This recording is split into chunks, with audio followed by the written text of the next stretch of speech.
Hey, sports fans, welcome on in. It's the Down and Dirty. Scott Mitchell here. So glad you could join the show today. Of course, I wake up every morning and I comb my hair. Today. I'm looking at my hair and I don't like it. It's wavy. It's weird. I got flyers going all over the place. It reminds me of an experience I had when I got my driver's license. So I moved to the state of Utah, go to the driver's license bureau. The guy takes the picture. And by the way, he was my ninth grade shop teacher. He now works at the DMV. So here I'm back in my home state and I take the picture and I look at him like, whoa. And he goes, well, we can take another one. So I take another picture and it's like, it didn't change. And he says, it's not going to get any better. So my hair is what it is today. It's not going to get any better, but this show sure is. We got a fun show for you today. You're going to really like it. Taking another picture is not going to change how things happen in your life, but a lot of things are happening in the world of sports, mostly the playoffs in hockey, playoffs in basketball. And man, do things change when we get into the playoffs in all of these sports. And fascinating to watch. Always some always some surprises around the corner. We've got some sucks to be you. There's some folks out there that are reeling in the world of sports. We're going to cover it. We're going to tell you all about them. And I found this thing fascinating. It's all of the times that athletes have been arrested in the since last 26 years. And it's quite a list. And we're going to talk about some of the folks in the world of sports that have actually been arrested. Of course, we've got NFL news. We've got some really fun stuff to talk about. So we're going to get right into it. Let's bring old Martin in on the program here, and I want to get his take on a few of these things. But I'm going to start with the NBA, and there were some real surprises with some things that happened, and there were also some things that weren't surprising.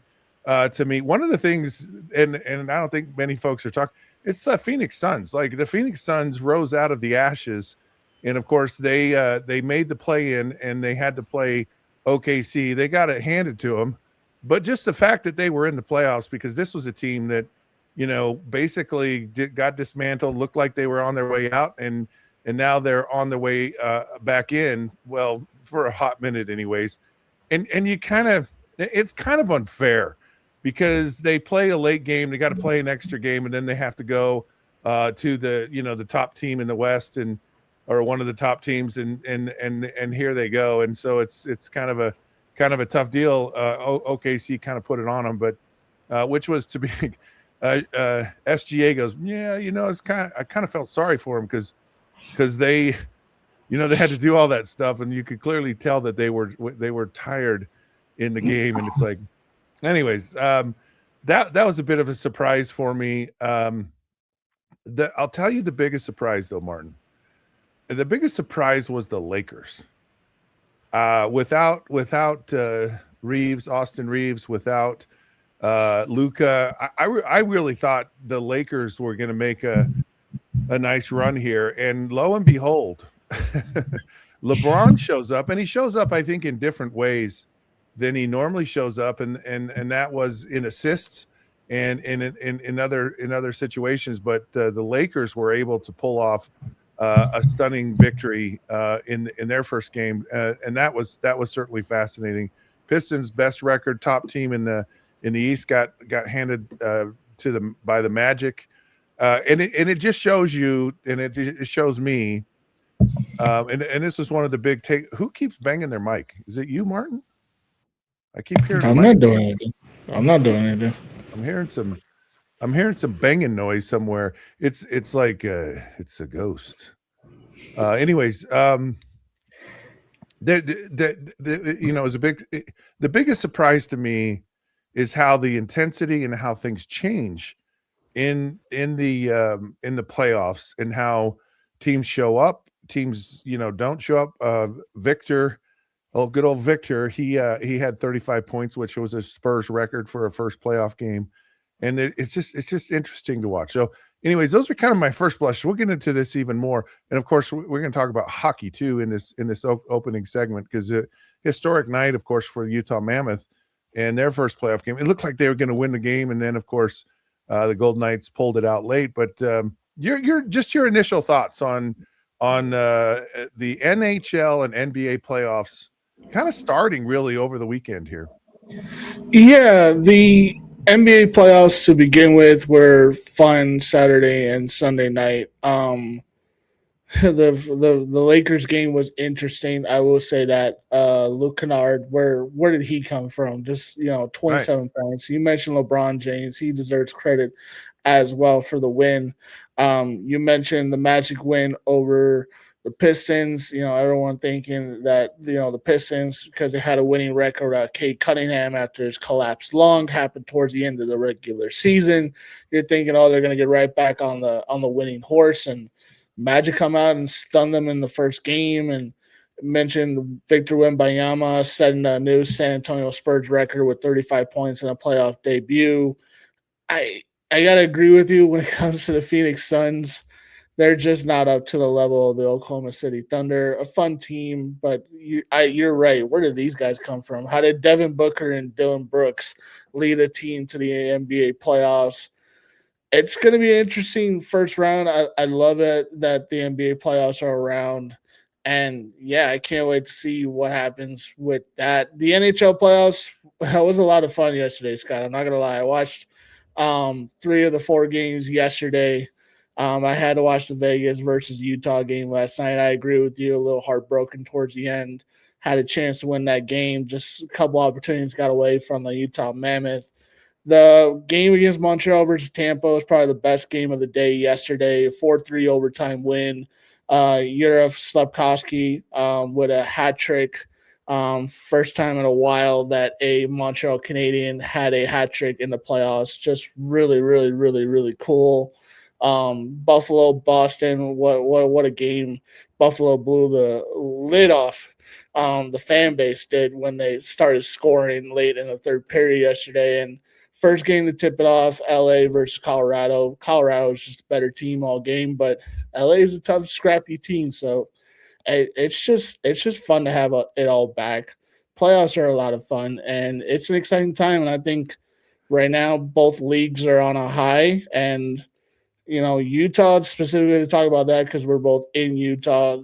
Just a couple opportunities got away, but they played a pretty good game against Vegas. Vegas came out in the third period and just finally broke through and against Utah's defense. But you got to tip your cap to Utah, and honestly, a phenomenal job last night. Let's see if they're getting game two tomorrow. Yeah, you're a fan, so you have a new franchise, new opportunity, and it's so exciting to be able to go, okay, this is my hometown, this is my home team, and you're in the playoffs, and there's just something about that like I was nervous. I was excited. I was like, okay, this is really cool. Like this is so neat that they're actually playing this game, and then you're like, wait a minute, man, they're like playing tough. Like and it wasn't even like they were holding their own in the game. It was like they were winning the game. They were kind of putting it on the Golden Knights, and you're just like, whoa, okay, this is really exciting. And then of course, to lose it late, you almost just kind of get a sense for the fan base. It's just like, wait a minute, like I think we're just here and we're happy to be here, and then all of a sudden you're winning, and now all your expectations change, and you're like, ooh, and then of course you get brought back down to earth. Don't know how this series will end up. It certainly is a tough matchup for the Mammoth, but very impressed early on with this team and kind of where it goes. And you almost feel like it's just so weird how hockey works, but you almost feel like, okay, they're still a little unseasoned. They're still a little, they haven't been in these situations, learning how to win and close out, games, and how to win on the road, how to win in playoff hockey. It seemed like they were certainly up to the task. Very physical, very, very physical game. Playoffs are physical, all that stuff. And so I liked that the Mammoth were on par with. The moment wasn't bigger than them. They were competitive. It just unfortunate a couple things don't go their way late in the game, and of course over the series we'll see how they match up. I don't know if they're up to the task all the way through, but boy, it's just so exciting to see the playoffs, and then of course those other matchups where you just really feel for a team like Buffalo and where they are, and to come back, and that was just such an exciting win for them. Playoff hockey is just awesome. It's just one of the best. I think because here's the thing about most sports. It's like, and this is what I have the biggest challenge with the NBA is how the NBA is like a different league per se when the playoffs come around. And maybe it's impossible, and maybe I just don't understand the grind of an 82 game schedule, and it's like I'm sure you have to pace yourself through it. I know in the NFL it was always like, hey, this isn't a sprint, this is a marathon, and yet every single game mattered so much in the NFL. It's like, you really had to exert yourself per se in a different tone.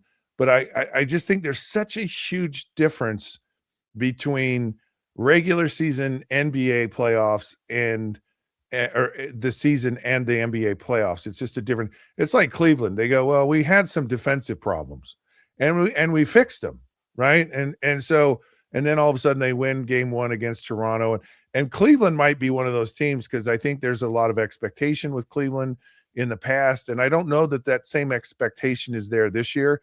And it's almost one of those like you kind of forget about them.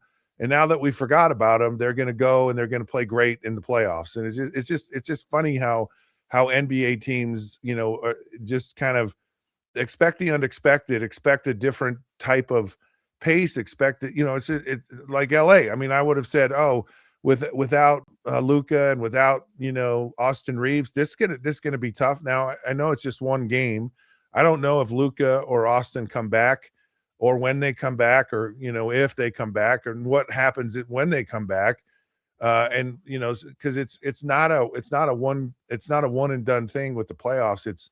It's over time, which in a lot of ways you feel good about. The other thing that happens in the playoffs is there's so much time. Typically there's so much time between games. The they have time like Cleveland to kind of, okay, during a regular season we just go and play games, and we just, maybe we have a shoot around, maybe we have a practice every once in a while, but we're just mostly playing games. And so to strategize, you minimize your rosters. Not everybody's playing. It's a different scenario. I get it. But it's so fascinating, where I think hockey, I don't know how, I mean, it does change. The playoffs are different, but it doesn't seem to be as much anyways with the playoffs than basketball. I don't know what you think, but that's kind of my blush on just a general view of playoffs in these two sports.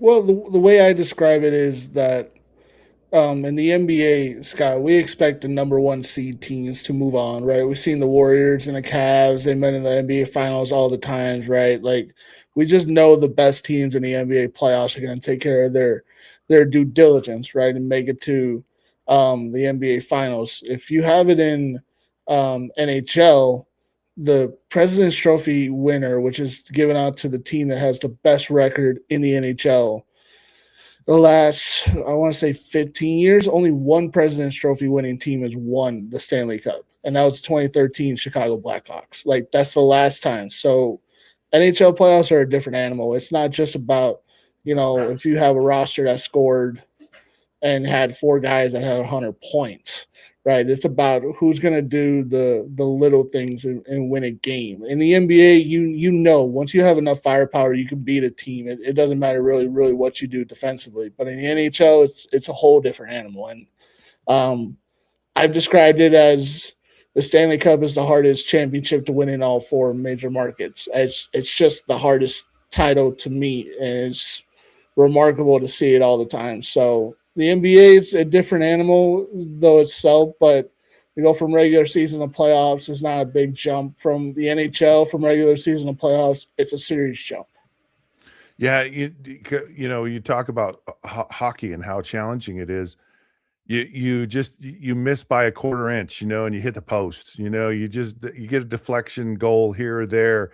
You get a hot goalie. You just get someone who's just like they're just a stone wall. You're not getting anything through this here, and it does get difficult. And I saw, I was in Detroit for several years, and it was back in the real heyday of the Detroit Red Wings, and they had, I mean, you just go, oh, they're going to win it. They're going to win it every year, and they didn't. And they were like, and you're just like, man, it is so hard. It is so hard to win in hockey.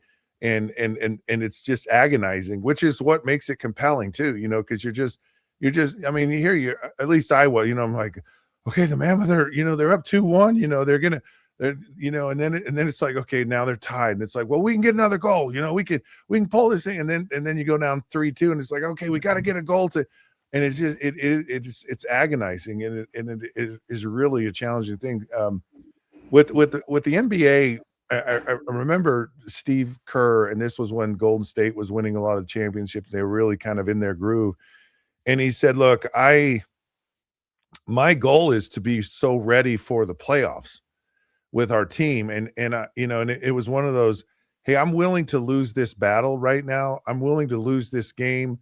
I need to take care of my players, blah, blah, blah, because I want them to be at their best in the playoffs, and because we want to win championships. And that's, there's part of me that it's one of my biggest gripes with the NBA. It's this load management. It's these players taking nights off and all this stuff.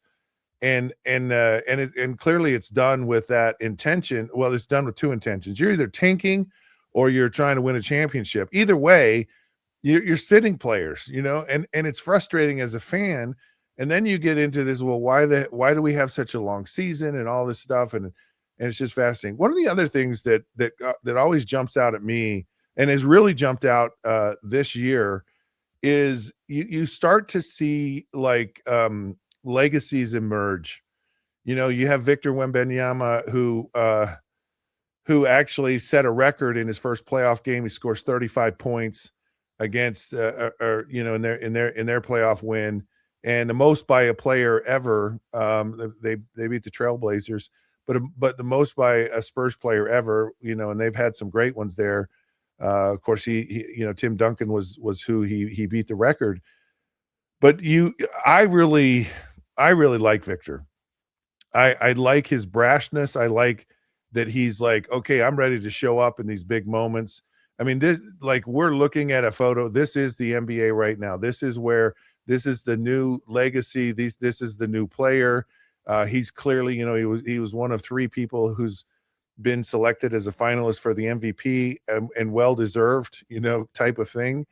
But that's what you're seeing. And so when you're a Utah Jazz fan and you go and the Spurs, they got Victor in the lottery. They won the lottery and they're reaping the rewards for that now. I mean, San Antonio went through a really tough patch there for a while, and all of a sudden it's like, whoa, okay, this team is really something. But I love when these players they really rise to the moment. Like, I love, you look at Banchero with the Magic, and he, he's one of those players that's people felt like, boy, this guy's good and this guy could be really good. And now all of a sudden you're starting to see in those big moments these big time players showing up, and I love to see that. And I think one of the things that we always go, because I've been a longtime NBA fan, and it really started for me with Bird and Magic, because it's about the time, I'm a young kid then, and you just go, there was nothing better, Martin, than watching the Celtics play and the Lakers play each other in the NBA finals. Like, it was just great. And it was, and it was really what put the NBA on the map. And you just go, man, I don't want this to ever end. And then along come the Detroit Pistons, and you're like, man, I hate the freaking Pistons, the bad boys, all this stuff. But then Michael Jordan came, and all of a sudden, Michael Jordan starts to be this, whoa. My point I'm making is there's always been that next generation. And I think we get so used to, certain players, certain eras, and even though LeBron is still around, we're seeing the ushering in of a new group of players in the NBA. And it's really these playoffs, it's these moments when these big time players step up, and that's when they become the next generation. And then we go, we don't forget about the past, but we forget about the past, right? And I think we're seeing that. I think we're seeing this new generation. We're seeing, and who knows where it goes, because these players have their own uniqueness to them, their own style, and all of this, and some of them, like a Jokic, are very plain Jane, but man, you love it, right? I mean, this guy passes, he's fundamental, he kind of lumbers up and down the court type of thing. And so I'm excited about where this new era, this new generation, this new wave of the NBA goes. I agree with that. I mean, we've seen some of it already established. SGA wins the title for Oklahoma City Thunder last year with a really young squad in Jalen Williams and Chet Holmgren. You mentioned Paolo Banchero down in Orlando. Kate Cunningham, who was in that photo with him, is another up and coming superstar in the NBA. Victor Wembanyama, obviously down in San Antonio. I mean, even some guys are a little bit further ahead, but are still part of the up and coming superstardom. Is Jason Tatum and Jalen Brunson, Donovan Mitchell. They're still majority of guys that are under the age of 30, still trying to get into their prime years. Still trying to win those championships. So. Anthony Edwards, the youth for the NBA is in a really, really good place. And I Yeah, think once the mantle is passed down, the LeBrons, the Steph Currys, the KDs step away, they'll realize the talent that's left in the NBA, and they'll take over and establish themselves. They already have, like I said, SGA Oklahoma City Thunder title last year, Jason Tatum a title 2 years ago. You just see it. Jalen Brunson leading the Knicks to the West Eastern Conference Finals. Paolo Banchero, this is the second time the Orlando Magic has led them to the playoffs. Same thing with Detroit with Kate Cunningham.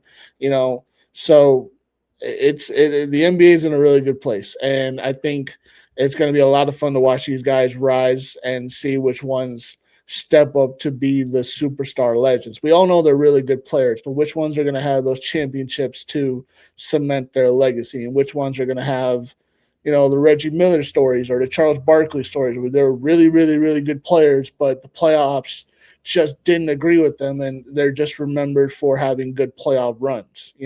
That's kind of yeah, the difference in the playoffs.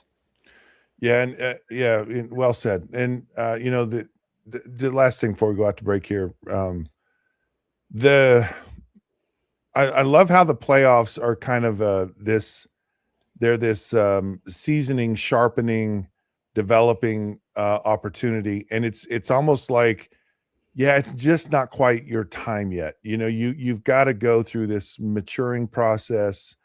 There, and I look at, and I'm talking about really all playoffs, but I look at this Utah Mammoth team, and this might be that seasoning time. It's like, because there's just something about getting into the playoffs, and it's a different thing, and it's learning how to win. And I think of someone like Jared Goff, who said when he got to his first Super Bowl, and he just is just bigger than me.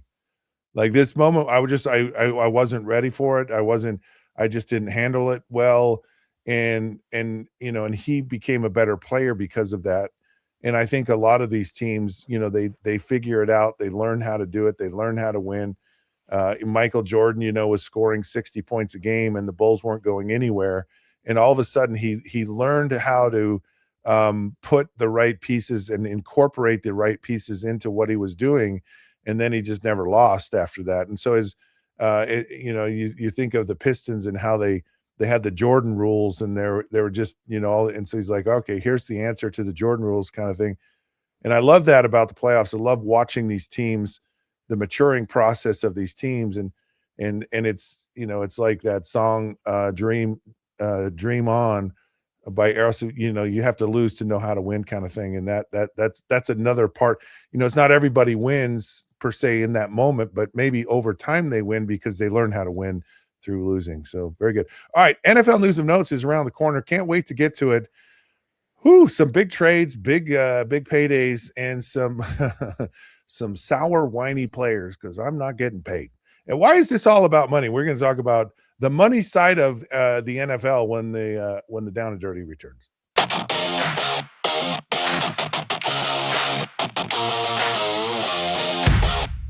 If you want a Boston sports show that's going to insult you as a fan and only cares about getting back at their old hosts or who Bill Belichick is dating, then keep tuning your radio. But if you want a sports show that's wicked good, wicked smart, wicked passionate, then you need the Wicked Boston Show with me, Cam Stewart. It is the only Boston sports talk show that is by the fans and for the fans. One voice in this city where the only BS is Boston sports. The Wicked Boston Show.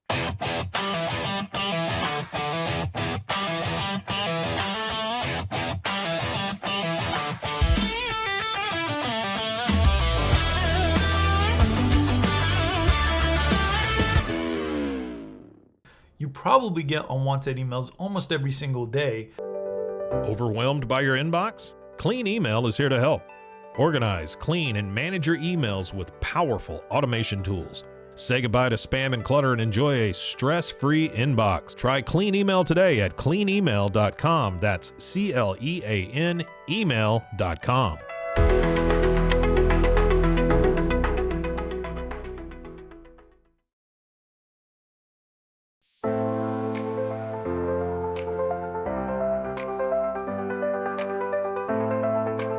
Get paid faster with Bill, the easiest way to send, receive, and manage your payments. No more delays, no more hassle. Whether you're a freelancer or a business, Bill makes payments seamless and secure, simple, fast, and reliable. Sign up today at Bill.com.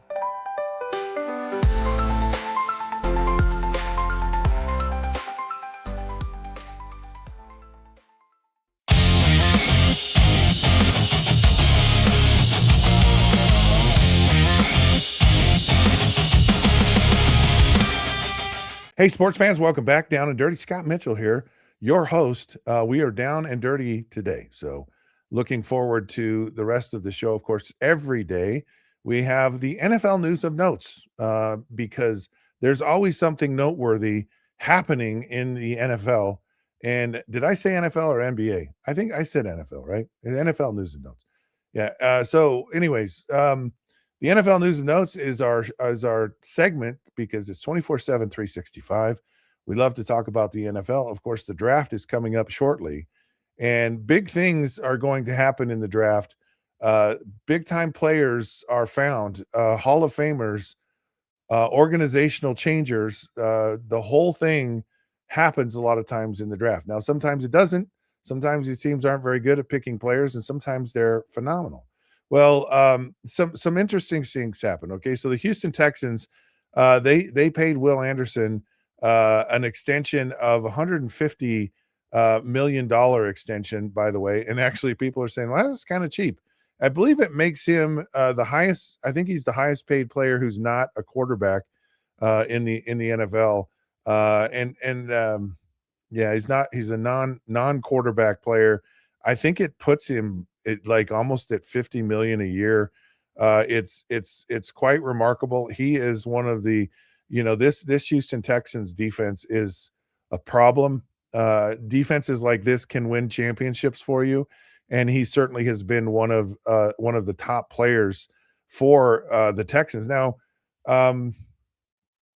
you're never going to surpass quarterbacks in the NFL. You're just not. Like it's just a position. It's a league. It's the way that it's designed. And I'm not saying this like in a negative or derogatory way. It's just such a unique position in sports to be a quarterback. It's hard to totally explain to people. And there's a lot of people that hate quarterbacks. It's like, oh, they get all the glory, they get all this stuff. but it's a highly unique position. And the biggest thing for quarterbacks, see, I'm turning a defensive line. I have a point I'm trying to make here, and I'm going to get to why a defensive lineman is so important. Could be the second most important position on a football field. But why the quarterback position is so unique is that you don't defend yourself as a quarterback. Every other position, you're running back, you're an offensive lineman, defensive lineman, linebacker, safeties, corners, wide receivers, tight. Every other position, you are facing your opposition. You have the ability to fight back. You think of wide receivers, DBs, they're hand checking at the line of scrimmage. One guy's trying to stop the guy from running and the other guy's trying to get down the field to run, but you have the ability to use your hands, your legs, your movement to defend yourself. Defensive lineman, offensive, all these positions. Quarterback's the only one that doesn't. You literally like a little tiny bunny rabbit just sitting there in the pocket, like, please, mister, don't throw me in the briar pet, just kind of thing. Like you're kind of, you're vulnerable. And people go, well, quarterbacks aren't tough, and and it's like, well, no, you all get to defend yourself. You all get to like use your hands. You all get to, and so that's part of what makes the quarterback position tough. And so you've got all these people like you're a defensive end, you're worried about an offensive lineman. Maybe you get a running back that chips against you, but you don't have the whole defense coming after you. And you have the football and you got to do something with it. And do something is hard to do. Like I got to throw the ball into a very tight position. I got to make all these decisions with all this stuff going. It is brutally hard. I have Jim Fannin comes on our show, and he always says, hitting a baseball is the hardest thing in the world. And I say, bull pucky. It's being a quarterback. And I will, to my dying breath, say it ain't easy at all. And I'll just no. Regardless. But the point I'm trying to make is, yes, quarterback is tough. Okay. And it is and because of that, and when you're really good at it, you have the absolute biggest impact on whether a team wins or loses, being the quarterback, right? That's just how it is. That's just how it is. And so with defensive ends, though, I would say a defensive end you could even say, an interior guy that's really good, probably has the second biggest impact on a team. And when you find one, man, you get them because I don't know what it is, but there's an art to being a defensive line. It's this athleticism, it's this quickness, it's this ability to, it's this strength, it's all of these things. And it's all also just a little crazy. It's even better if you're a little crazy, I think, because you just don't know. You don't know what that guy's going to do. But they have the ability to disrupt a game more than anyone. And so that's why you see all these guys who are getting paid, the Myles Garretts and the TJ Watts and my next topic, my next news of note is of course Dexter Lawrence actually was traded on the end of the week to the Bengals, and we're kind of shocked by that. We're like, whoa, hold on just a minute. Hold on just a gosh darn minute. Now we're talking about money, right? So he gets traded.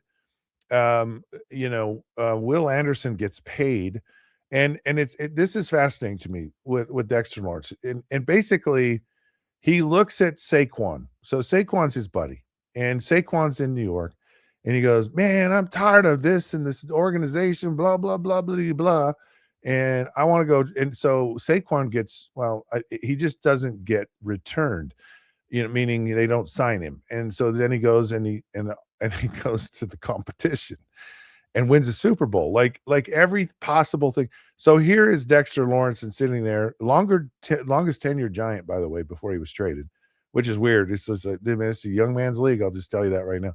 Anyways, so Dexter Lawrence, he gets traded, and the whole reason, and then he has, his other buddy goes off and goes to Seattle and wins a Super Bowl there. And he's like, what about me? And so it's not about money per se.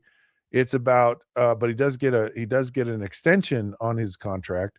But he's like, I want to go win. And I'm thinking in my mind, okay, I'm a player, I want to go win. And I'm going to go pick organizations and I go, Cincinnati is not the organization I think I would want to go to win a Super Bowl. Just saying.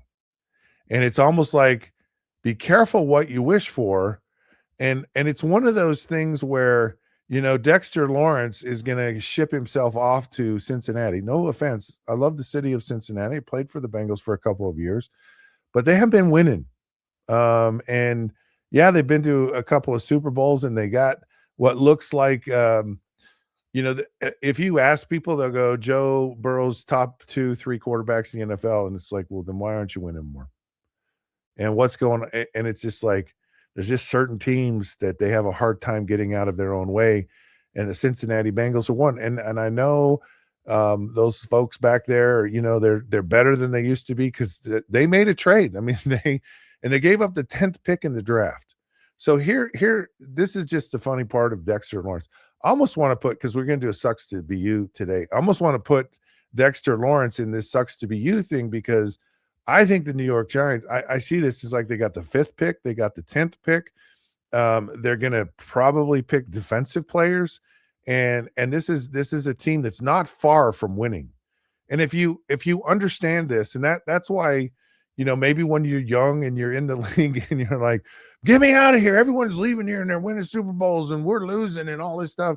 And if you kind of look around you and you go, yeah, but you're getting pieces in place to maybe not be losing. You got a pretty good coach, a guy who, I think was a great pick for the Giants. The first blush I had when I saw this was, oh, the Giants are going to make a serious move here. And part of it, and again, we always have to make it about quarterbacks because that's the way the world rolls. It's all going to go on Jackson Dart. And Jackson Dart, and I've seen him for a lot of years, he's a guy that just says, I'm up for the challenge. I want the biggest place I can go. He's brash. He's unapologetic. It's who he is. It's how he plays. And he couldn't be in a bigger market in a more unapologetic place than with the New York Giants. If Jackson Dart develops, if they get some guys returning offensively, some weapons, they get some, what is a good defense, and they turn it into something even better. Oh boy. Oh freaking boy. And so here, Dexter Lawrence, he can go off to Cincinnati and he's going to go, I want to be traded to a team that can win a Super Bowl. What was I thinking? Because he wasn't thinking. And I guess, I don't know. I mean, it's just like, it's like sometimes discretion is the better part of valor. Sometimes just holding and just, I'm just going to hold right here as opposed to, I'm all in. Get me out of here. So a lot of good players in this draft, a lot of good defensive players. I think the New York Giants are not going to have a hard time getting 2 players inside the top 10.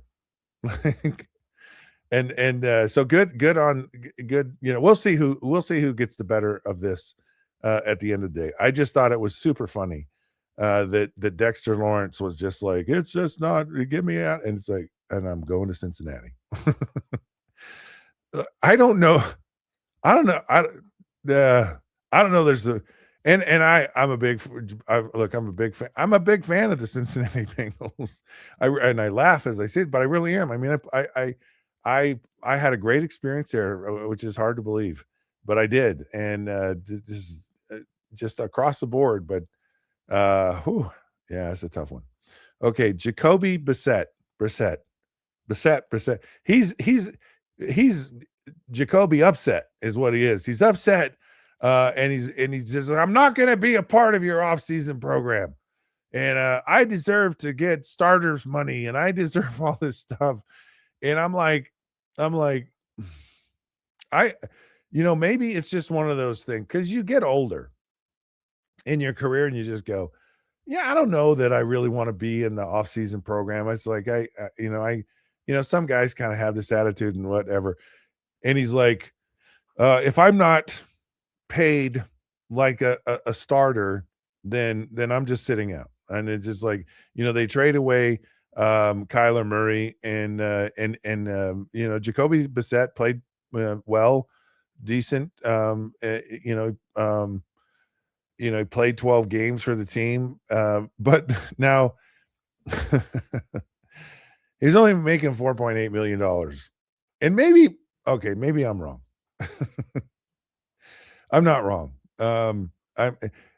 There's a funny thing how the NFL works, and it's weird, right? There's some stereotypes, there's some just philosophies that they get stuck in and they won't get out of them. And then someone will come along and they'll just break that mold.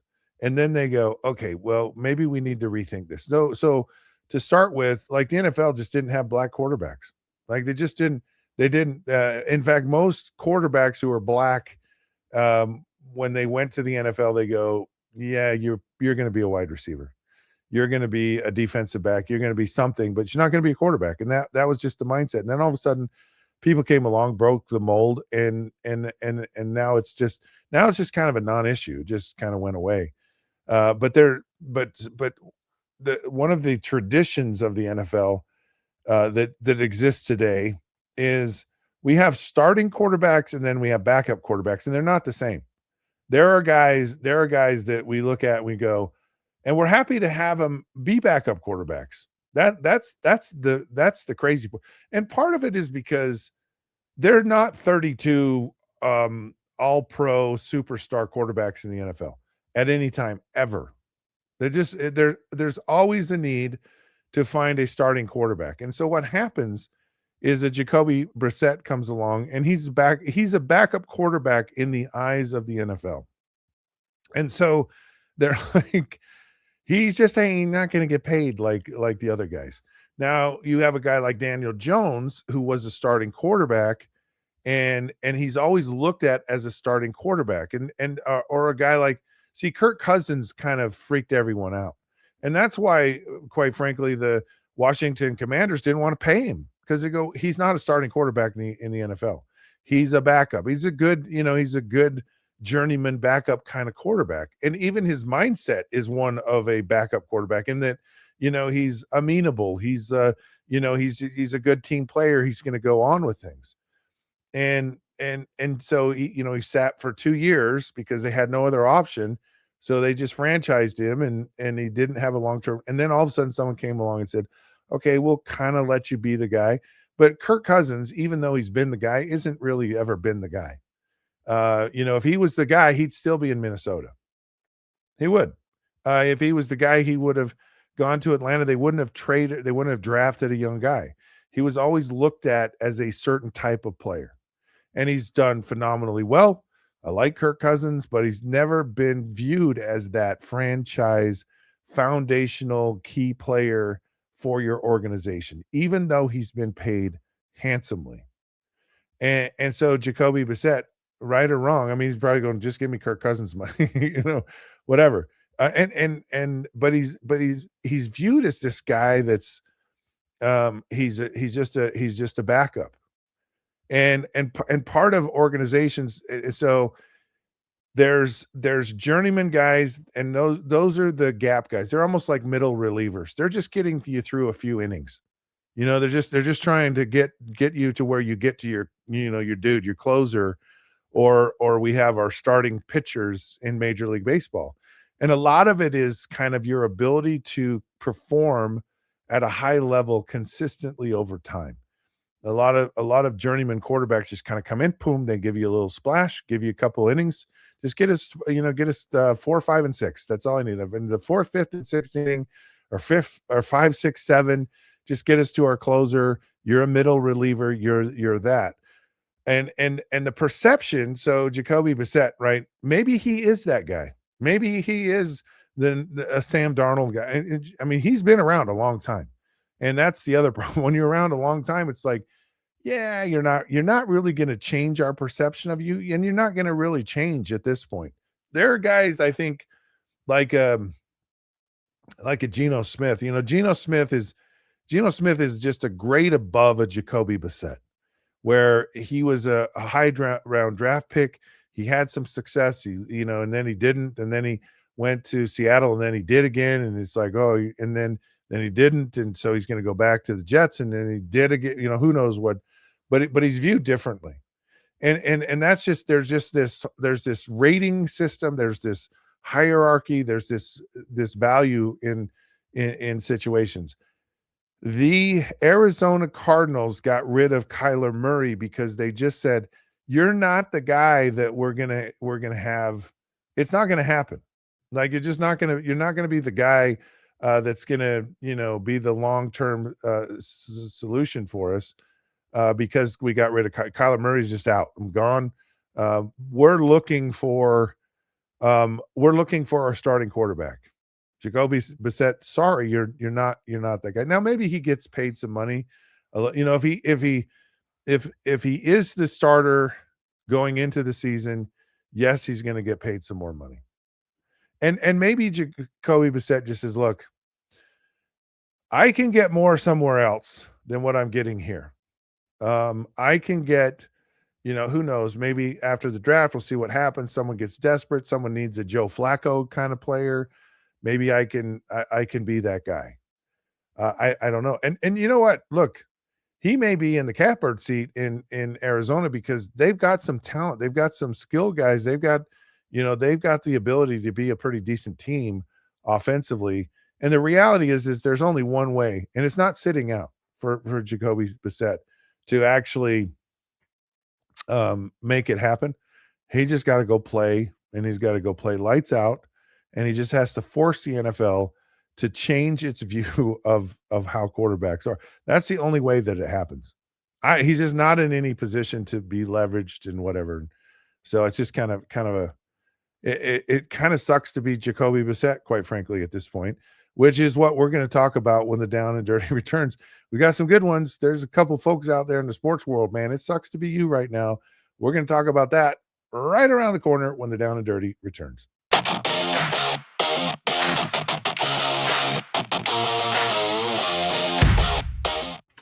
Hey, it's Matt Mosley of The Matt Mosley Show. We want you to watch our show every day, 1 to 3 on YouTube or wherever you get your podcast. And you get to see big name guests like Gary Patterson, Art Briles, Scott Drew, Doug McNamee, major Cowboys insiders, ESPN legends like Sal Palantonio. When news breaks on Cowboys or Baylor or NFL, we want you to look here first. 1 to 3 weekdays. It's the Matt Mosley Show.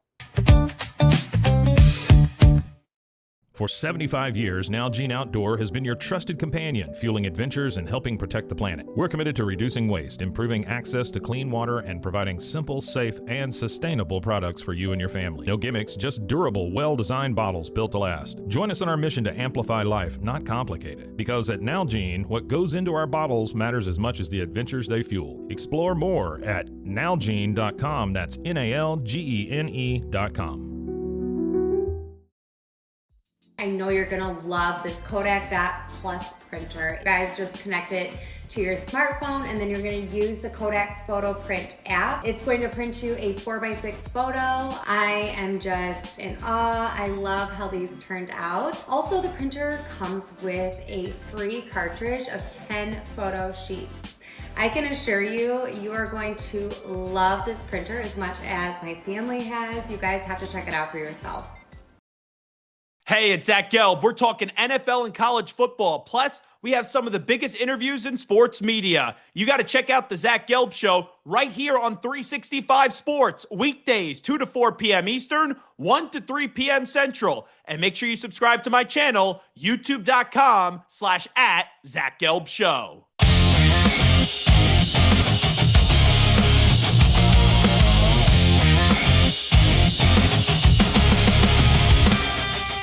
Hello, sports fanios. So glad you could be a part of our show. So glad you're here Thank you for tuning in. This is the Down and Dirty. I'm Scott Mitchell. Like, subscribe, all that fun stuff. Okay. We do a segment from time to time. This is a fun one, and it's called Sucks to Be You. And it just sucks to be you because, and I do it a little tongue in cheek because the reality is people in the sports world deal in first world problems all the time, right? If you're in sports, if you're in professional sports, which I guess all sports is now with the infusion of NIL money, every person is now a professional, and that is not a bad thing. And so I like to do a little tongue in cheek about it sucks to be these spoiled, pampered, first world problem people. In fact, I saw this thing about Shaquille O'Neal over the weekend, and Shaquille goes, "Man, I don't text athletes. I don't text basketball players. I don't text any of them." And he goes, and he goes, "You want to know why? Because they're stupid, like they're dumb. And I'm just like, wait a minute, you are one of those people." And he's like, and Shaq is actually like, Shaq is a different dude. I'll just tell you, and I like what he's all about. I really do. But he just talks about, man, being a real person, and his point is that you're just there. Professional athletes are just all wrapped up in themselves. They're selfish, and they're awful, and they're terrible human beings. I say that with a little bit of sarcasm and tongue-in-cheek tone. But that being said, all problems that are dealt with professional athletes are first world problems. So we like to poke the bear a little bit. We like to feel sorry for, boy, it really sucks to be you as a professional athlete. Okay, I want Martin to come in here. There's a couple of these Martin actually brought up, and they're kind of funny. But I'm going to start it off. Okay, Scotty Scheffler, the world's #1 ranked golfer in the world, who has, he's kind of dominated the scene. Well, right now it sucks to be Scotty Scheffler, and it sucks to be him because you know what?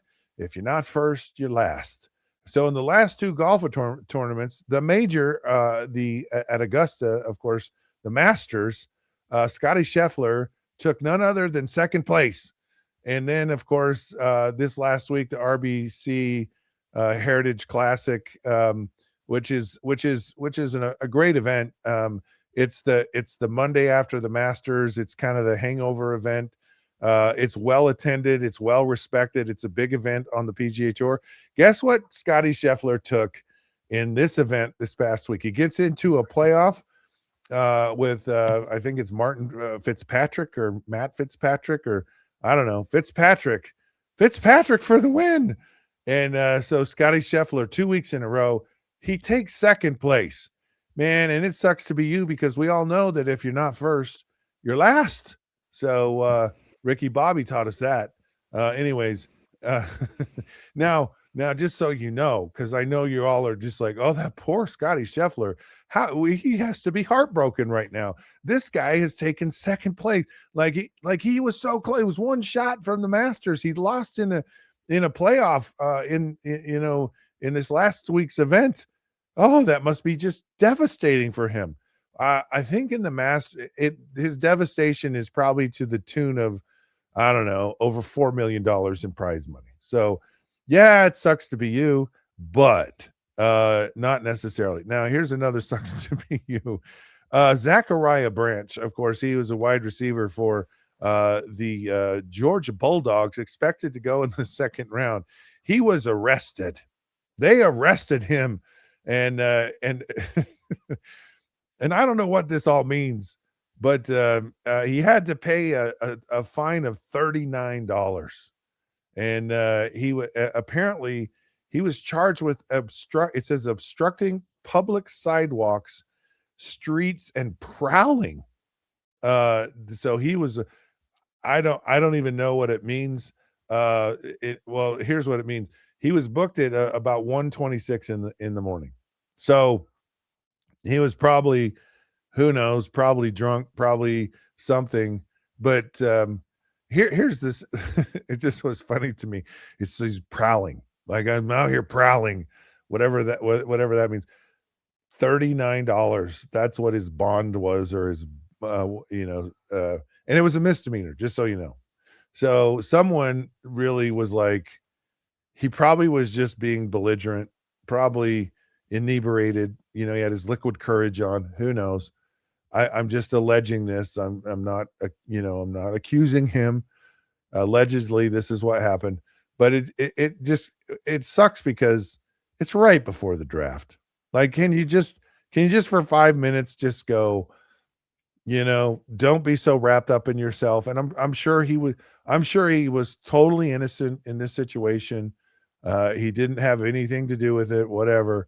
But sucks to be Zachariah on this situation, because he ran like a 4.35 40. I mean, he's probably going to be a good receiver in the NFL. I don't know. We'll see what happens. Who knows? Anyways, okay.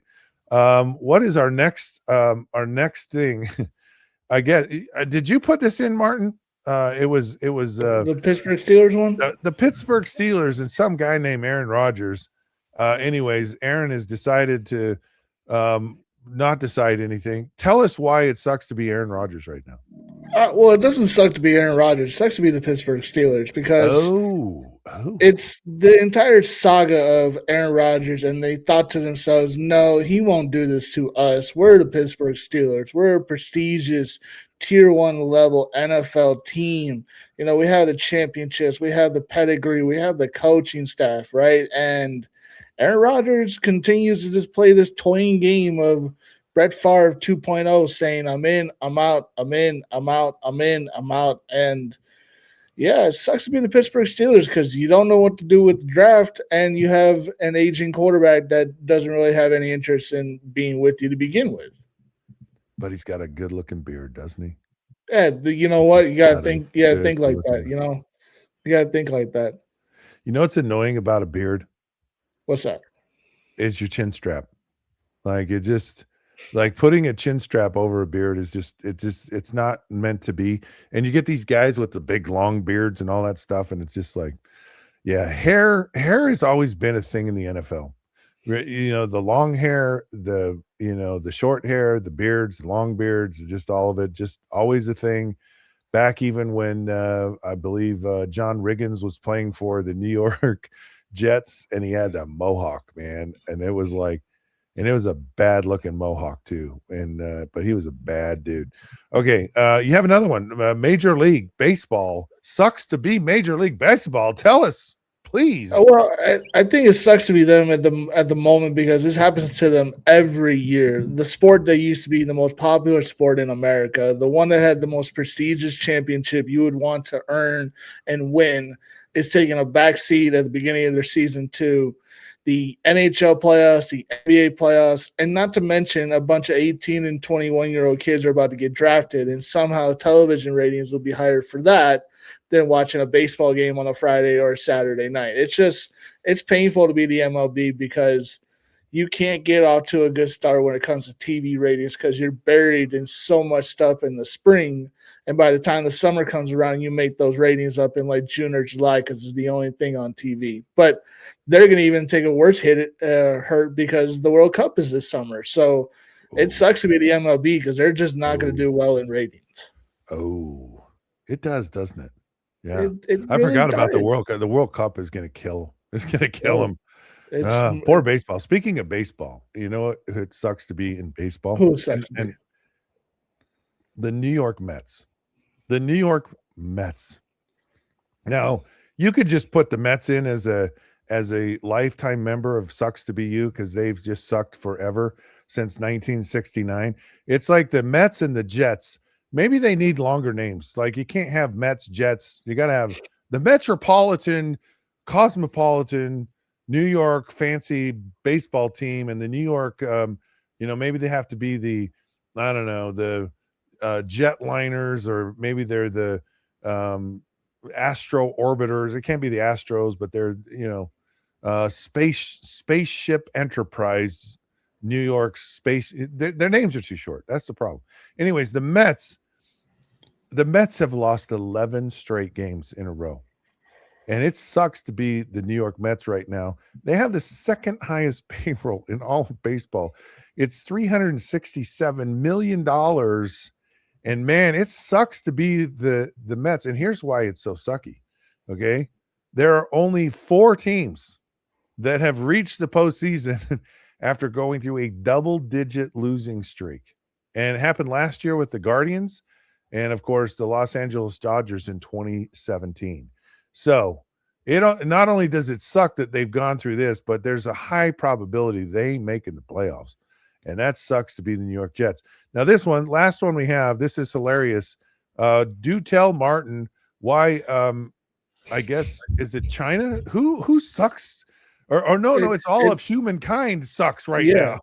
It sucks to be humanity at the very moment. And not for what's going on politically, but the fact is Terminators and robots are coming. So yesterday in China, there was a half marathon ran by humans and robots at the same time. So they had 2 different like side by side open lanes for these runners. And the robot named Lightning, which was created in China, ran 13 miles and ran 7 minutes faster than the world Guinness World Record set by humans. 7 minutes, it beat the world record. So there was a lot of successful ones that crashed out. There was not every robot finished. However, it's pretty embarrassing to be outran by a robot. Terminators are right around the corner. iRobot is real. We're all in danger. I wonder what gender the robots are. Are they what gen? What is this a new gender we're coming up with for robots? It's like I don't know. This name is Lightning, so I mean I don't know. Yeah, and he's got his running bib. You know, he's got his numbers. You know, attached there, and of course, I guess some kind of banner that goes behind him. Yeah. He crossed the championship line, so that's why he just. Oh, he broke the line. Oh, wow. Yeah, wow. He broke the finish line. Yeah. But 7 minutes faster than us. There you have it, folks. Sucks to be human right now. It sucks for all of us. So we're all in the same boat together, and it's sinking fast. And so let's go have a fun time while we're doing it. We'll do that because we got so much more to talk about right around the corner. We got some great hot headlines when the Down and Dirty returns.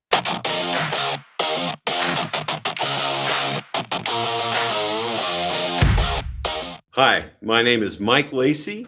I'm with Beyond the Game, a new podcast to the Rogue Media Network. Just when you thought you'd had a little bit too much about BYU, here we are to provide you even a little bit more. I, as part of the BYU group, am grateful that we're part of the Big 12 and really grateful that we're part of the Rogue Media Network.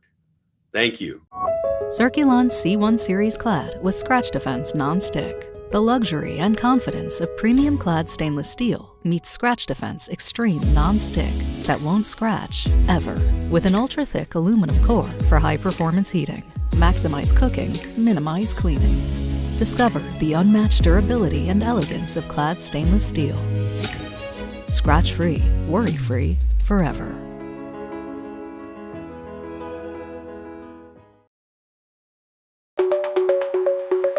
Protect your online privacy with NordVPN. Browse securely, access content from anywhere, and keep your data safe with military-grade encryption. Whether at home or on the go, NordVPN ensures your digital freedom. Stay secure. Download NordVPN today at nordvpn.com. That's NORDVPN.com.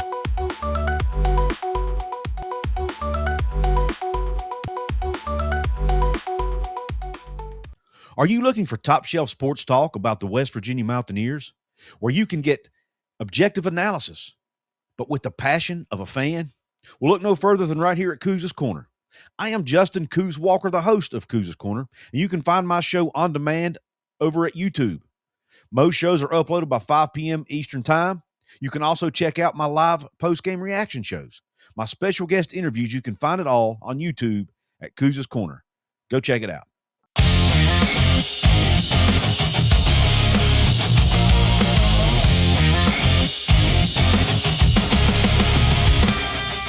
Hey, sports fans, welcome back. We've learned that it sucks to be all of us in the first hour. be careful what you wish for, because you could get traded to the Cincinnati Bengals. And of course, the playoffs are different in the NFL or the NHL and the NBA. They're different in the NFL. They're always different. The playoffs are different. It's fun, exciting. It's so sudden death. Well, we also do another thing on our show every day. It's called the Hot Headlines. So we cover all of the hottest news in sports, the things that move the needle, the things that go bump in the night, the things that just make our heart go pitter patter. And we love to talk about hot headlines. So we have a few. This is a crazy story. Apparently, Yankees Cam Shilliter, he got death threats when he was going to pitch against the Red Sox in his debut, and people are actually calling him up and threatening him. Now, do you really think this is a thing, Martin? Do you think it's a hoax? Do you think it's like, all right, we're, welcome to Major League Baseball kind of thing, or welcome to Fenway, or we're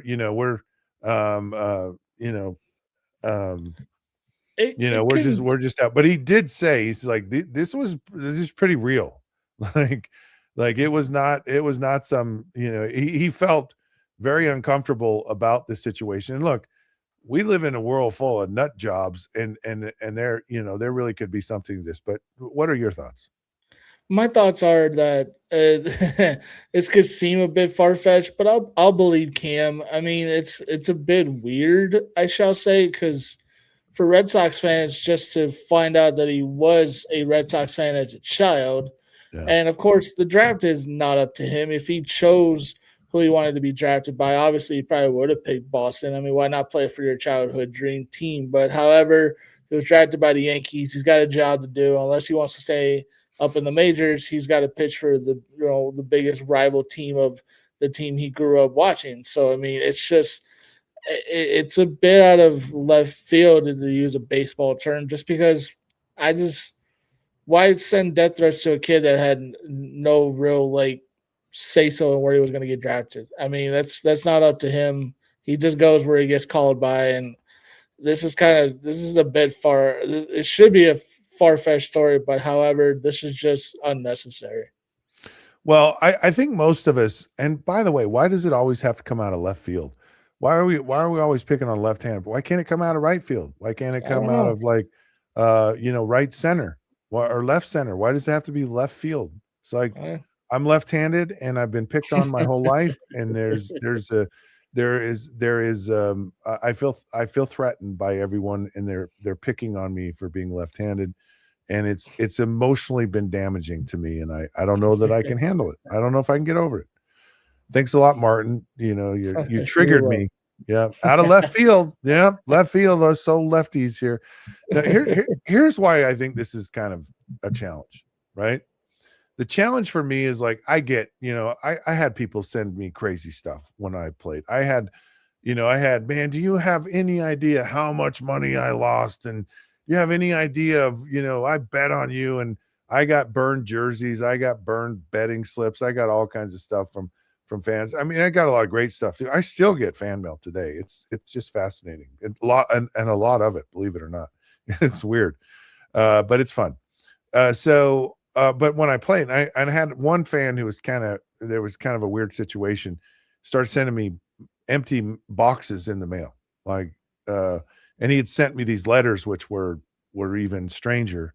The FBI did step in that situation and just told the guy, do not send boxes anymore to Scott. And they also told me, do not open your mail.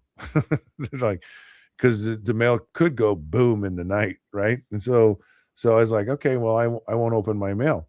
But the problem we run in today, and I think it's clearly a concern, and it would be a concern for me, is it feels like there's more unstable people that feel like they have to make a statement or take matters into their own hands.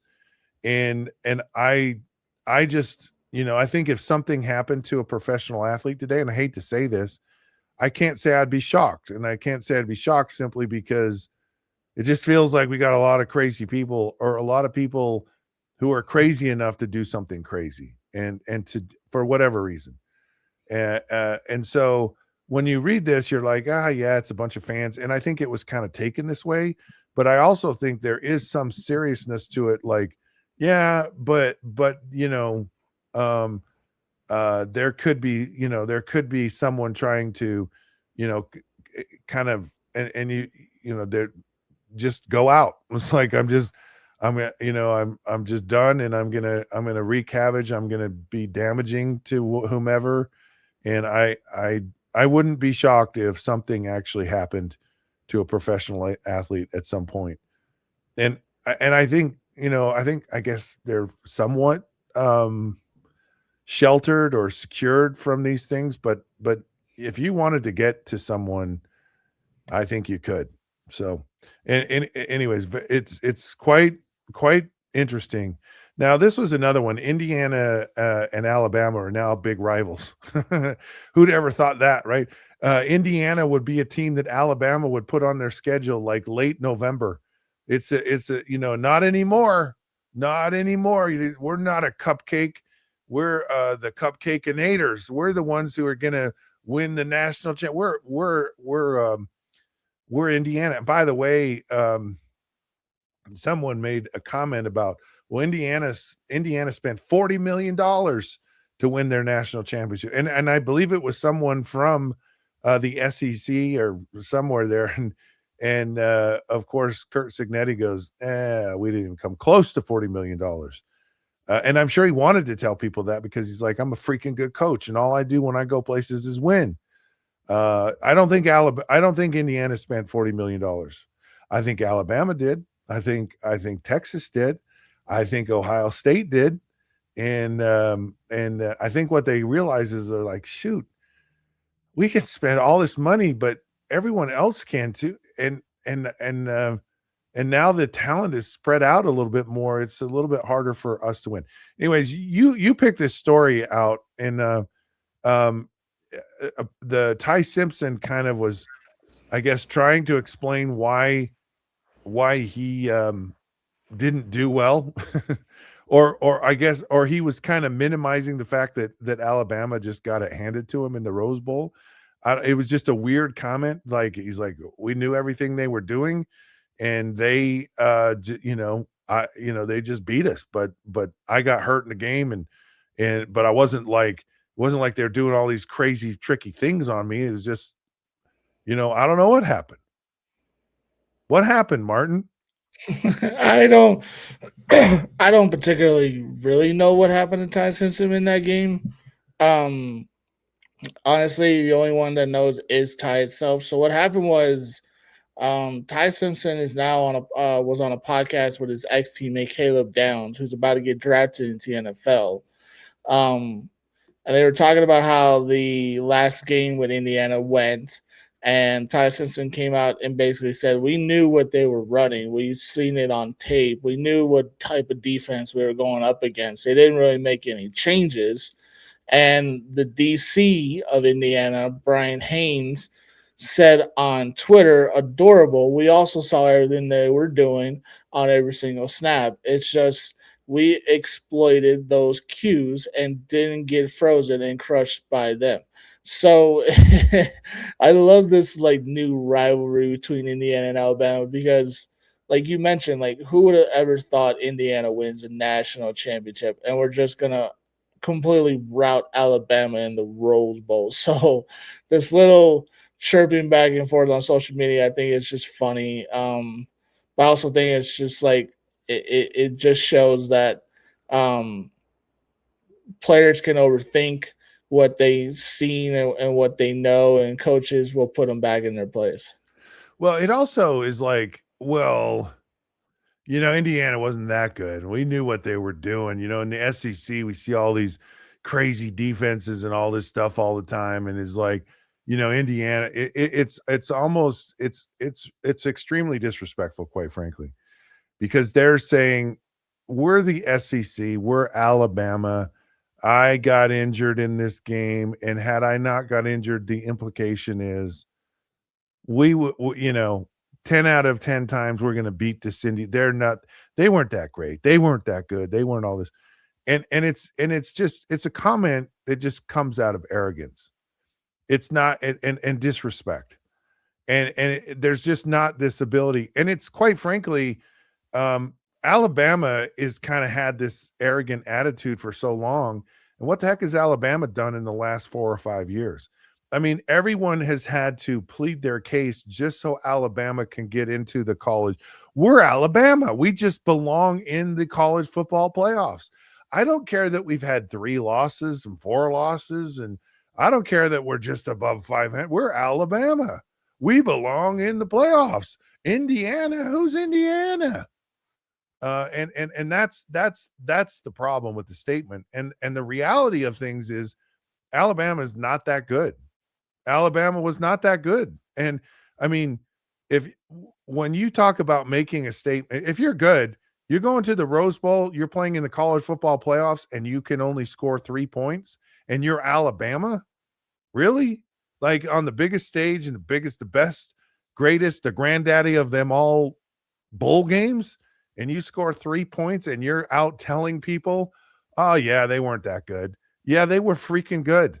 They beat Oregon, they beat Miami, they beat Alabama, and didn't lose a game. And on top of it, they beat Ohio State, who defensively might have been the best team in the country. Well, it's not even a might have been; they were. And so it's kind of embarrassing for Ty Simpson. It's embarrassing for Alabama. Just say, look, and I don't think they'll get better if they don't. We're not that good right now.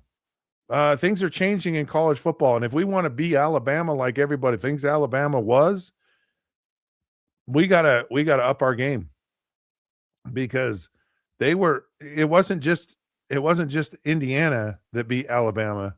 Several teams did last year, and they weren't that good.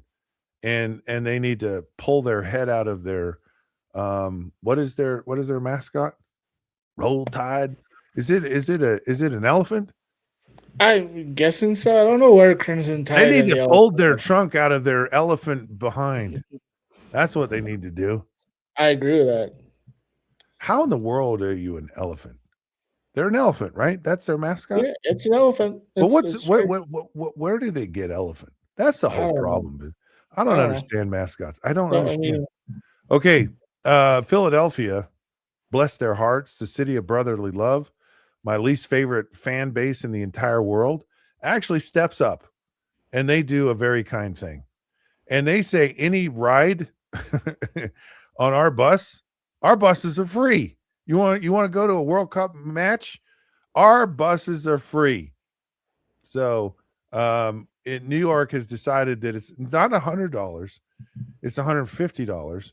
And who's doing this? Is it the transit authorities or is it FIFA that's actually charging the bus rates? But no, it's the transit. Apparently, Philadelphia just said no. We're going to give them to people for free.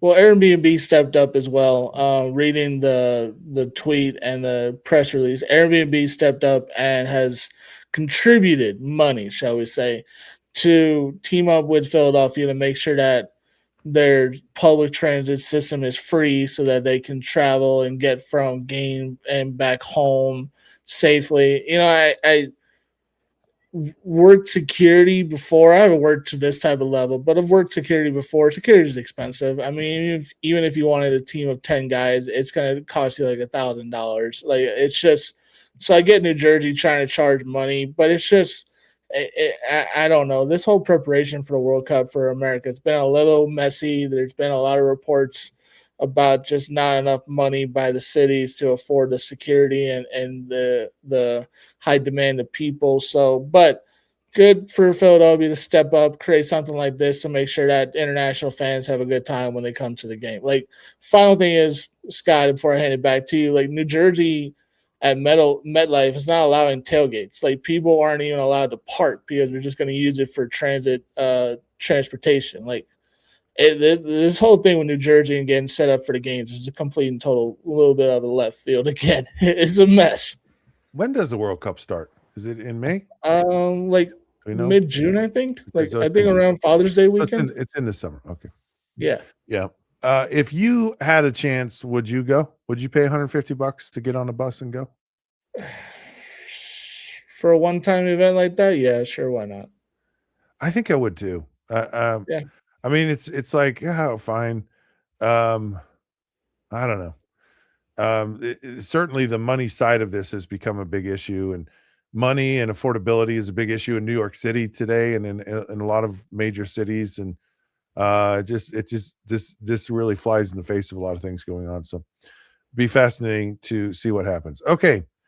Take the bus, take the train, pay the price. So what you do is you take the train to Philadelphia, right? Yeah. And then you take the train back from Philadelphia because it's probably cheaper. So you go from New York to Philadelphia on the train, then you get on the train in Philadelphia, and then you take the train back to the Meadowlands from Philadelphia. I know they're only letting the trains go locally, but somehow, some way, get on enough trains you can get to the Meadowlands and do it for less than $150. I'll steal the show here for a minute. I'm gonna do it. You're always stealing the show. I'm always doing this. Have you ever rode public transportation? Because I have. I mean, growing up in the city of Chicago, it's the reason why I never got a driver's license until I was 23. Like, I could take a train and a bus from the north side of the city all the way to the south side of the city, only spend $5. I think when you go, like, you live in a larger density place where it's just so much easier. Public transportation, taking the subway, the bus, whatever, far easier than getting in a car. Now, when you grow up where I grew up, I was like driving when I was 14. I didn't have a driver's license for 2 years. I actually drove to high school my first 3 months before my 16th birthday. I just drove to school in the car. My mom says you can't take anyone with you, and just wave at the policeman when you go by. I was a degenerate of society. And the cops probably wouldn't have done anything either. It's just like, so when I've gone to big cities, it's an adjustment, but you just go, oh man, this is so much easier. And then of course you travel in places around the world, and just the way people, here in the Western United States, it's like, we have cars and we drive our cars, and I think it's part of our sense of freedom, that we want to be able to get in our car and drive. And I love to drive. I love to go on road trips. I love to do all that stuff. But I have no problem getting on the bus, Gus, and off I go. And I see the merit in it and the value. Now, I love because transportation in Utah's changed. Man, getting on Front Runner for me, I actually quite enjoyed, because you don't have to worry about driving. You don't get in a traffic jam. You just sit there and you just relax. There's not the stress of, is this guy going to hit me or whatever? Or am I going to get stuck in traffic for 4 hours? And then you can kind of do things, and that's kind of a nice deal. All right, we're going to take another break here. When we come back, managers and coaches getting ejected from game. Like, I think it's got to be the dumbest thing in the world. It's like, what's the point? What's the strategy? It never feels like there's anything. It just someone just loses their mind, and they just want to, I don't know, they just don't want to coach that night, so they get out. We'll talk about that and how many arrests have happened. This is, I got to share this. This is a fascinating thing about all the arrests that have happened with professional athletes, and it might only be football players in the past 20 some years. So that and so much more when the Down and Dirty returns here shortly.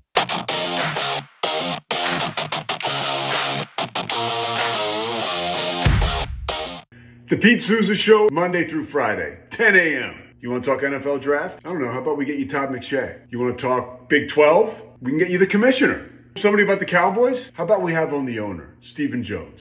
Pop culture? Michelle Beadle. I mean, we will bring on the people that you want to hear from. And these people don't join us because of me. They join us because of you. You got to watch this show, okay? It's got everything you need. Sports, hijinks, laughs. Did I mention hijinks? We'll see you on the Pete Souza Show. Now, we are under the 365 Sports umbrella. Check it out. I'm wearing a Tulane shirt. No idea why. It's the Pete Souza Show. Sports.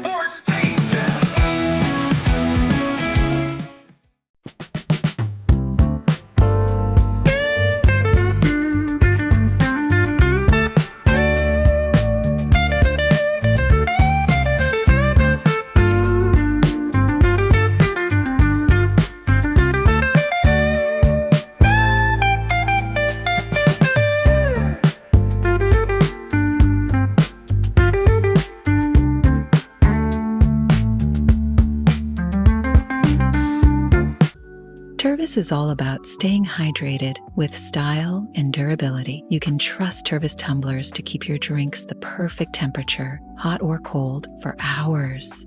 From the classic insulated tumblers to sleek stainless steel water bottles, each product is built to last and comes in endless designs to match your personality. Stay refreshed and express yourself with Tervis. Visit tervis.com today and find your perfect tumbler.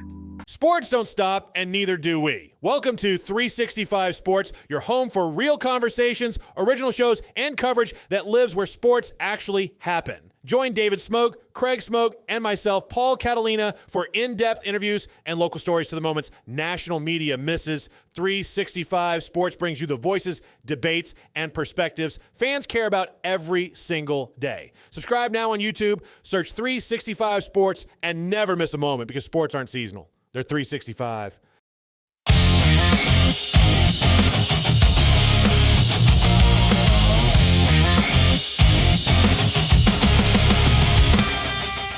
Hey, welcome back. It's the Down and Dirty. Scott Mitchell. So glad you could join us. Be a part of the show. We're having fun.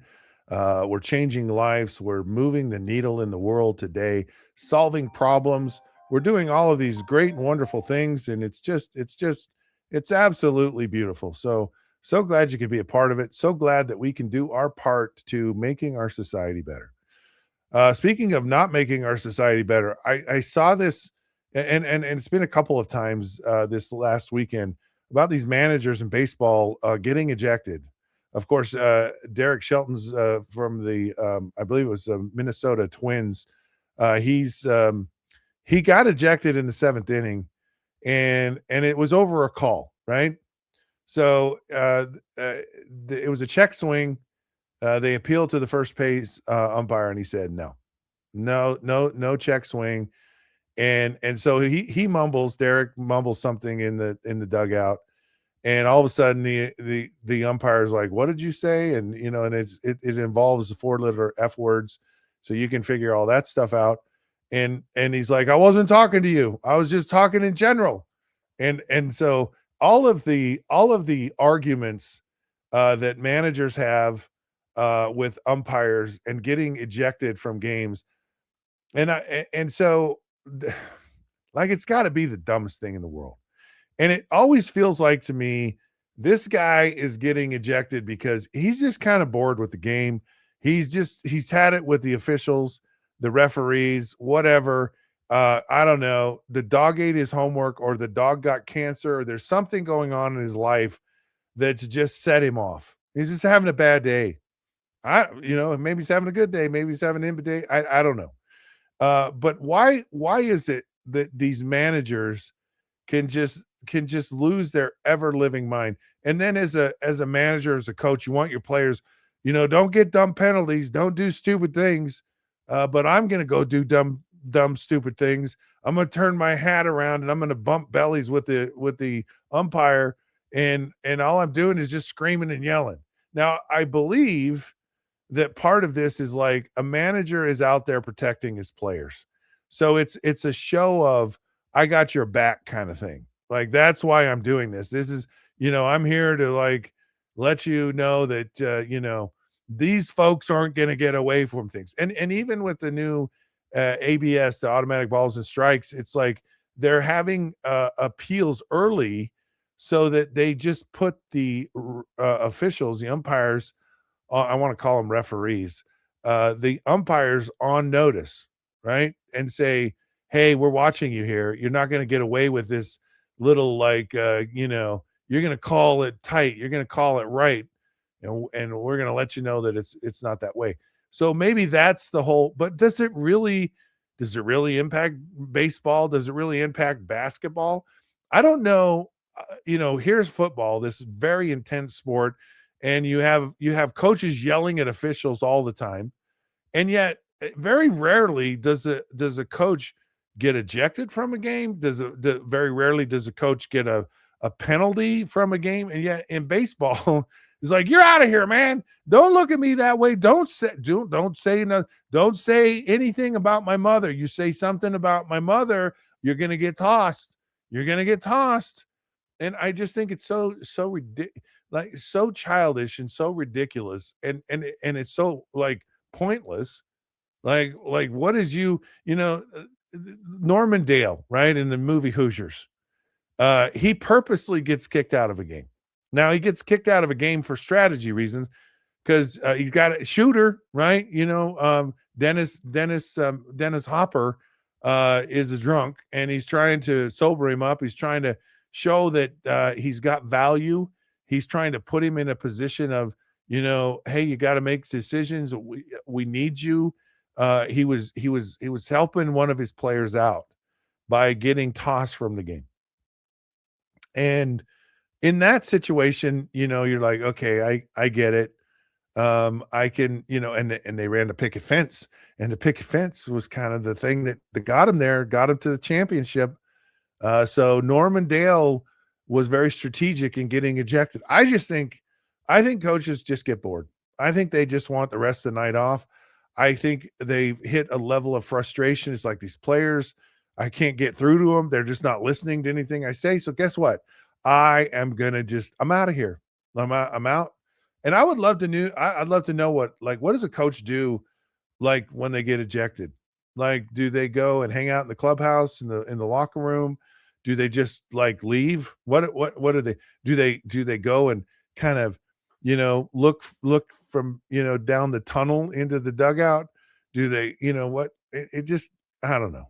It just does nothing for me. And I see this happen. It's entertaining. It's like, you're out of here. It almost feels like wrestling, like it's staged. Like we're sitting here and we're going, okay, the fans are bored.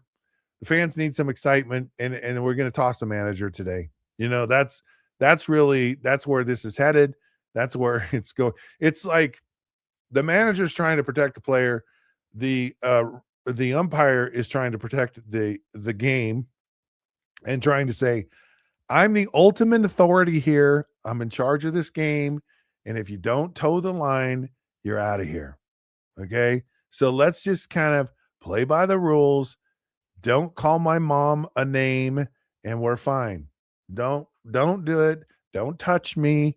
Don't rub my belly. We'll be okay. Which is stupid. All right. I wanted to share this with you. I don't know why, but I'm shifting gears here, going on to another topic. And of course, my topic is now we have what do we have here? We have this right here. Okay, so this is NFL player arrests since 2020. So it's 2026. So for the last 25 and a half years, here is all the arrests. Now you can, and it's pages, all right, 56 pages long. But what so you can flip it from like back in 2000, or you can do it like the most recent issues. So I thought it would be interesting to just read off a little bit of the names here from 2000. Okay. Rod Smith, the first name that comes up, right? This is 2000. Of course, great wide receiver for the Denver Broncos, arrested for domestic violence. Now it doesn't say, oh yeah, it does. So he pled guilty to a misdemeanor, 2 years probation and counseling. Okay. Shoot. Well, where did that go? Oh no. I lost my thing. Can't lose my thing. No.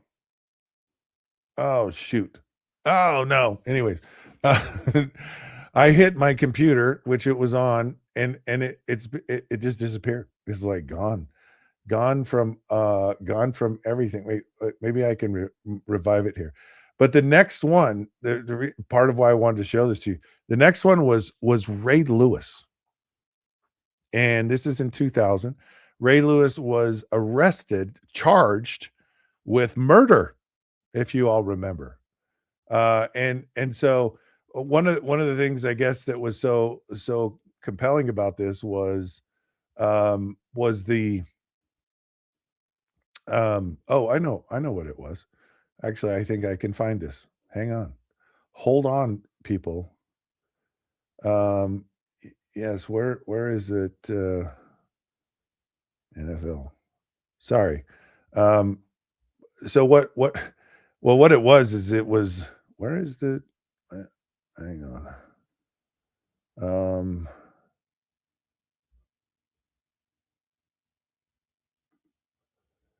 Okay, yeah. I found it again. I found it, people. Okay, so he was, of course, charged with murder. He pled guilty to obstruction of justice, 1 year probation, fine $250,000. And by the way, the crime is unsolved today. Now, but I look at most of these arrested, and it's drugs, guns, domestic violence, theft, DUI, assault, right? And this is 56 pages long. And so now I flip the dates. So now I go to recently. Arrested on guns, resolution undetermined, dropped by prosecutors. So anyways, just absolutely fascinating about these arrests. Now, here's what's fascinating to me about this. There's a couple things. One, well, it's just fascinating. And I've actually looked at this before. And this is kind of the downside to fame. None of this is out of the ordinary for our society. So it's not like it's percentage wise, number of players in the NFL can and the ones who have some kind of issue, whatever issue, and most of the issues aren't like major things. There, from time to time we've had some horrible things happen, Aaron Hernandez type things, but for the most part, it's very common things that happen in our society today. So the rates at which players are committing crimes or being accused of crimes or allegedly these things happened is in step with society. So players aren't doing it any more than anyone else. Like they're not at higher rates. There's not a larger concern. There's always a conversation about, hey, you're a target and you need to watch out for yourself. Like Ray Lewis was headed down a really bad path, and it was a massive wake-up call to him. It's unfortunately that he had to get into the situation that he got in to get that wake-up call, but it really changed the trajectory of Ray Lewis. And so a very positive thing came out of it. And I don't think a lot of people talk a lot about that whole situation, and everyone kind of has their opinion of what it was and all this. But regardless, Ray turned it into a very positive thing, and good for him, right? But my point is that these rates aren't higher than just normal society.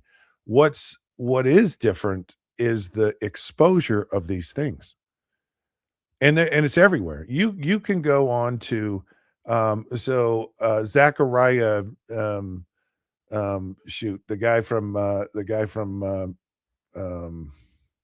Alabama, the wide receiver, who is going to get drafted.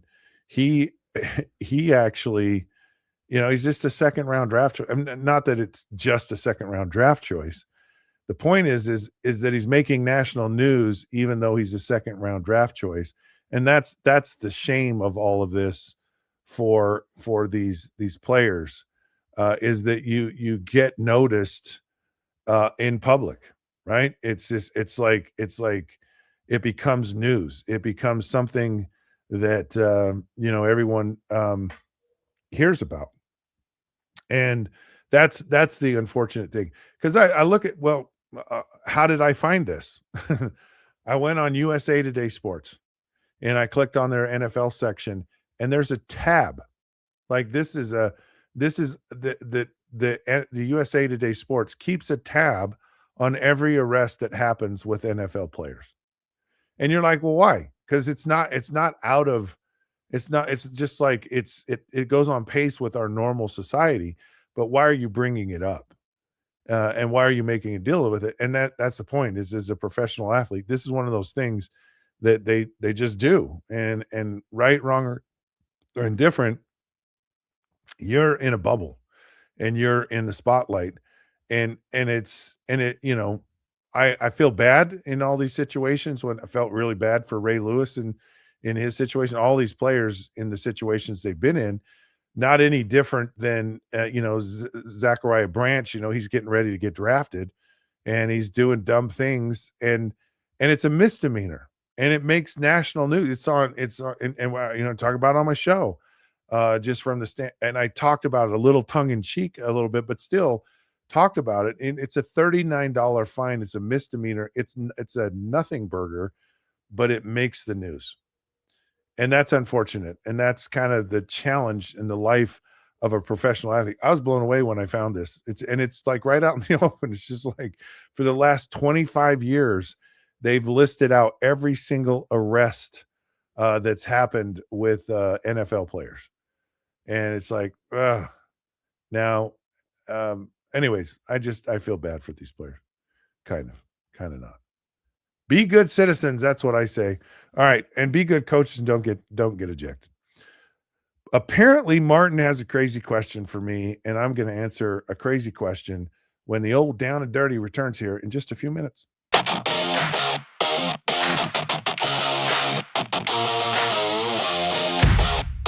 If you want a Boston sports show that's going to insult you as a fan and only cares about getting back at their old hosts or who Bill Belichick is dating, then keep tuning your radio.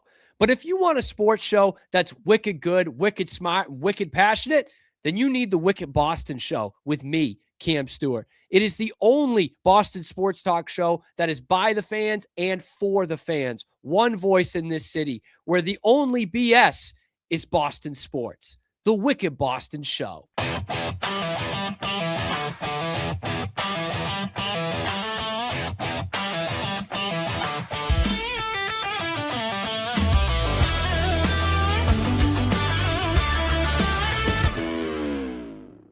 You probably get unwanted emails almost every single day.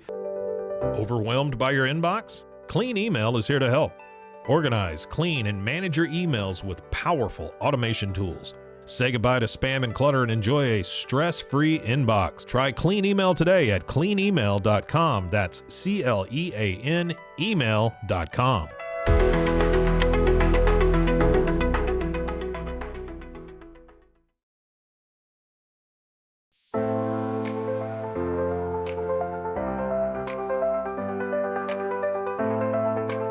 Get paid faster with Bill, the easiest way to send, receive, and manage your payments. No more delays, no more hassle. Whether you're a freelancer or a business, Bill makes payments seamless and secure, simple, fast, and reliable. Sign up today at Bill.com.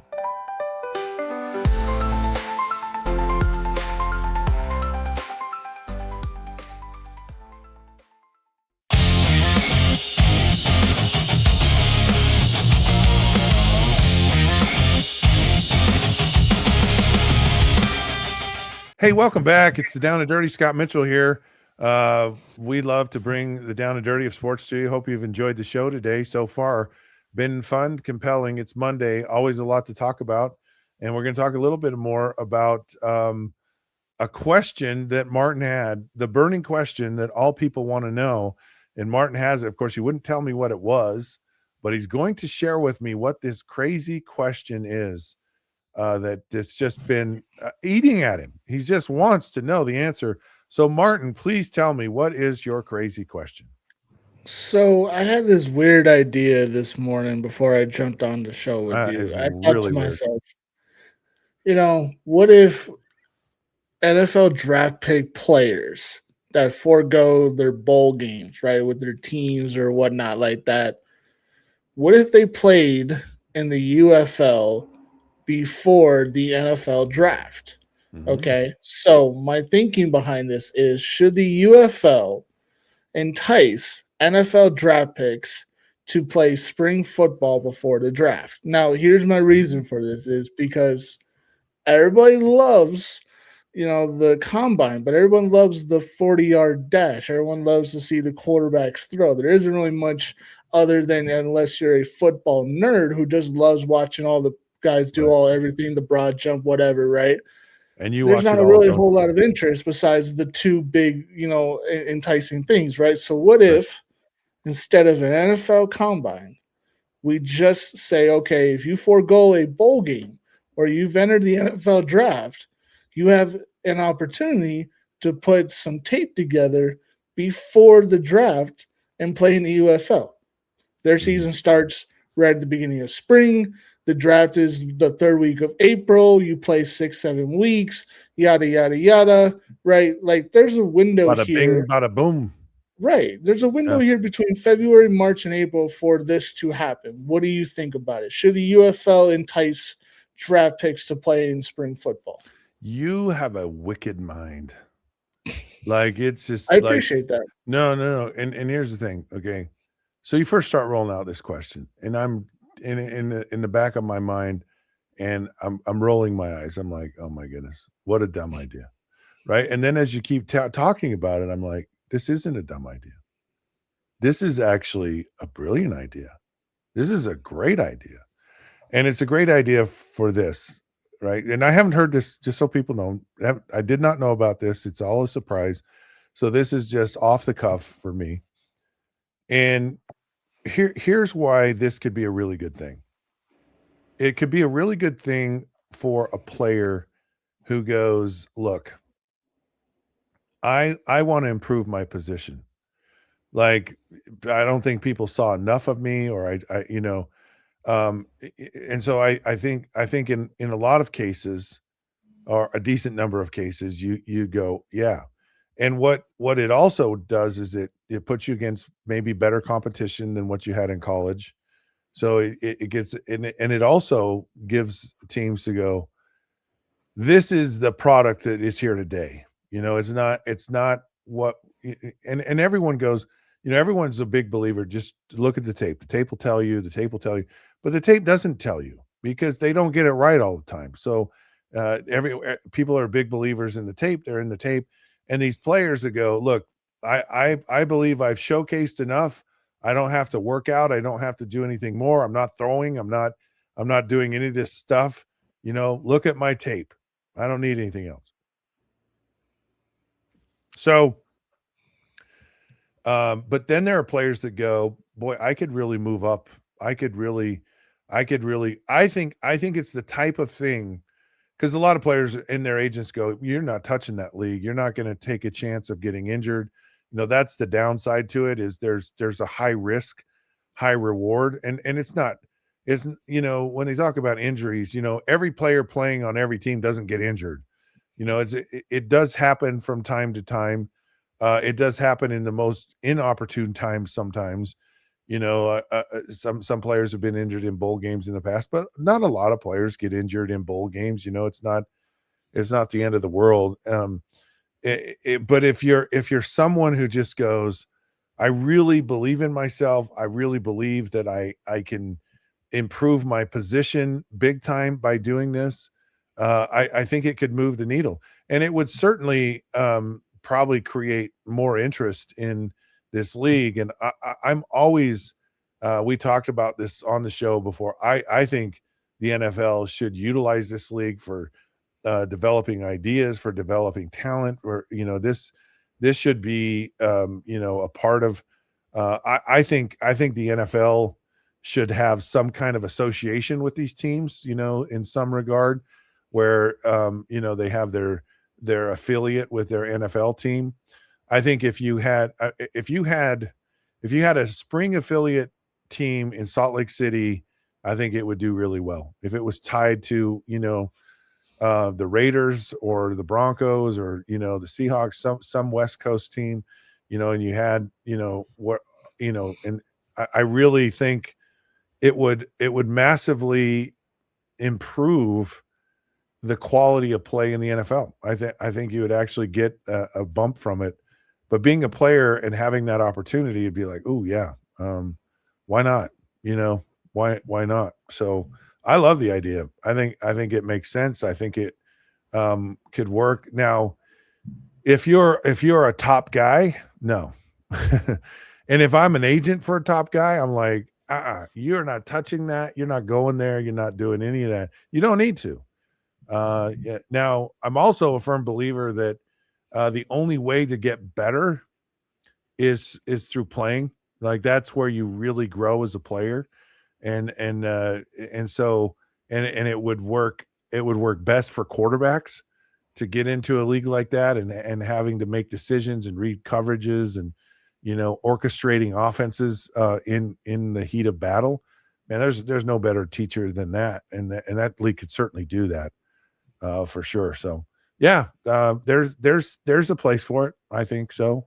I'm a big lover of these spring football leagues. I think there's value in them, and this could certainly be a kind of a new wrinkle. And on top of it, it's going to add eyeballs. People are going to have more interest, which makes the league more sustainable and more watchable. So I love it. All right, there you have it, folks. Crazy question, not so crazy question. Anyways, who knows? We're crazy here. We don't know if we're coming or going, but right now we know we're going for the day. Thank you for tuning in. Hope you have a great day. Thanks, Martin. Thanks, Zach, for all you do. I'm Scott Mitchell. This is a Down and Dirty. Until then, we'll see you then.